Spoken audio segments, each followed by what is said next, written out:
Oke, kali ini kita bakal nengok ke salah satu momen paling kelam ya dan paling penting dalam sejarah modern Indonesia.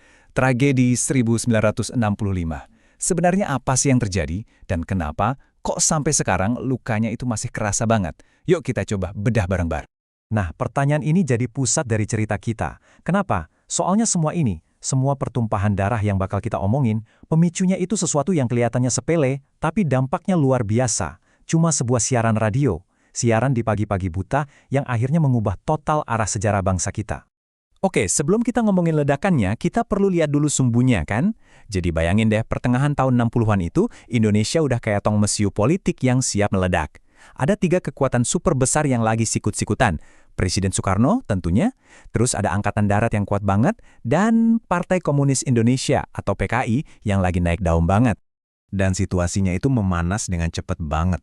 Pertama, kesehatan Presiden Soekarno mulai menurun, jadi langsung deh muncul gosip-gosip soal siapa yang bakal gantiin dia. Di sisi lain, PKI itu makin gede, jadi salah satu partai komunis terbesar di luar blok Soviet. Ini jelas bikin Angkatan Darat was-was. Terus, muncul lagi nih rumor panas, disebarin lewat dokumen misterius, namanya dokumen Gilgris, yang isinya bilang ada Dewan Jenderal yang mau kudeta Soekarno. Wah, suasananya udah tegang banget, bener-bener di ujung tanduk. Oke, sebelum kita lanjut lebih jauh ke kronologinya, penting banget buat kita sadar soal skala manusianya. Jadi, puluhan tahun setelah kejadian, Komnas HAM itu melakukan investigasi mendalam. Dan kesimpulan mereka, tegas dan jujur aja, mengerikan. Mereka bilang ini adalah pelanggaran HAM berat, sebuah lembaran sejarah hitam buat bangsa kita. Nah, puncaknya, konflik ini meledak pas dini hari, tanggal 1 Oktober 1965. Tapi yang bikin ini beda, yang unik, pertempuran pertamanya itu bukan pakai senjata di medan perang. Bukan. Pertempuran pertamanya terjadi di udara, lewat siaran stasiun radio nasional kita, RRI. Coba deh bayangin, kalian bangun pagi, nyalain radio sambil ngopi mungkin, terus dengar pengumuman kayak gini. Tiba-tiba ada kelompok yang ngaku namanya Gerakan 30 September atau G30S, bilang mereka baru aja nyelamatin negara. Katanya mereka bergerak buat ngelindungin Presiden Soekarno dari para jenderal yang mau kudeta. Seolah-olah mereka ini pahlawannya. Tapi, itu kan cerita versi pagi. Begitu masuk malam, ada siaran lagi. Suaranya beda. Kali ini dari Mayor Jenderal Soeharto, dari Angkatan Darat. Dan ceritanya diputar balik 180 derajat. Kata Soeharto, G30S itu bukan penyelamat, tapi justru pengkhianat yang lagi kudeta. Jadi, kebayang nggak? Cuma dalam sehari, rakyat Indonesia disuguhi dua cerita yang benar-benar bertolak belakang. Nggak mungkin dua-duanya benar kan? Jadi yang mana nih yang benar? Pahlawan atau pengkhianat? Penyelamat atau pemberontak? Pastinya semua orang bingung dan takut. Nah, perebutan narasi inilah yang jadi awal mula dari semua malapetaka yang terjadi setelahnya. Nah, begitu Angkatan Darat berhasil ngambil alih kendali, perang kata-kata di radio itu langsung berubah jadi sesuatu yang jauh lebih mengerikan.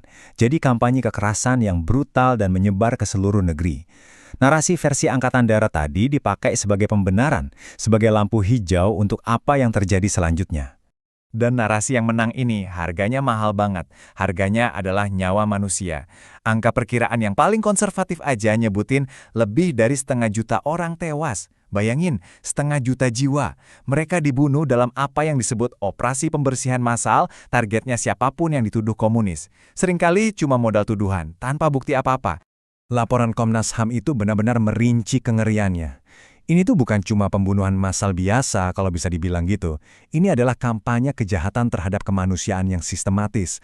Ada pemusnahan, penyiksaan, orang dihilangin paksa, perbudakan, perkosaan. Lengkap. Skala penderitaannya jujur susah banget buat dibayangin. Dan ceritanya nggak berhenti di situ. Buat mereka yang selamat dan buat keluarga-keluarga mereka, kekerasan di tahun 65-66 itu ternyata cuma awal. Awal dari penderitaan panjang yang berlangsung puluhan tahun. Dampaknya itu jauh lebih dalam dari sekedar luka fisik. Saking dalamnya, dampaknya ini sampai melahirkan istilah yang dipakai para peneliti, yaitu broken family, keluarga yang hancur.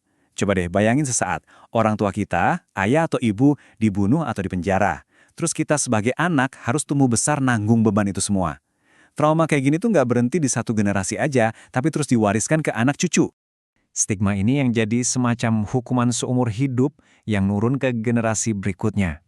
Anak dan cucu dari para korban ini dicap keturunan pengkhianat. Akibatnya, pintu buat sekolah, buat dapat kerjaan yang layak, sering kali ditutup rapat-rapat buat mereka. Mereka dipaksa nanggung dosa yang sama sekali bukan perbuatan mereka. Ini nggak adil banget kan? Nah, ini semua akhirnya membawa kita ke hari ini. Karena, percaya atau enggak, bahkan setelah lebih dari setengah abad berlalu, cerita resmi tentang apa yang sebenarnya terjadi di tahun 65 itu masih jadi medan perang. Masih jadi perdebatan yang panas banget. Perang narasi ini kelihatan jelas bahkan dari hal sepele kayak penamaan peristiwanya. Selama puluhan tahun di era Orde Baru, kita semua diwajibkan pakai istilah G30S/PKI. Kenapa? Karena penambahan 3 huruf /PKI itu adalah alat propaganda yang super efektif. Tujuannya buat nanamin di kepala semua orang, PKI itu dalangnya, titik. Jadi sekedar pakai istilah yang lebih netral kayak G30S saja, itu udah dianggap kayak perlawanan, kayak upaya buat ngebuka lagi diskusi sejarah. Dan ini bagian yang sering bikin kaget banyak orang. Selama lebih dari 30 tahun kan, cerita yang boleh kita tahu cuma satu versi, PKI dalangnya. Udah, itu aja. Padahal sejarawan itu punya banyak banget teori lain. Ada yang bilang ini gara-gara konflik di dalam Angkatan Darat sendiri, ada yang nunjuk keterlibatan CIA, ada juga yang mikir ini sebenarnya peristiwa yang kacau balau aja, nggak ada satu dalang utamanya. Nah, karena saking kompleksnya inilah, kebenaran mutlaknya itu masih jadi misteri dan perdebatan sampai sekarang. Jadi kita tutup sesi ini dengan sebuah pertanyaan, buat direnungkan.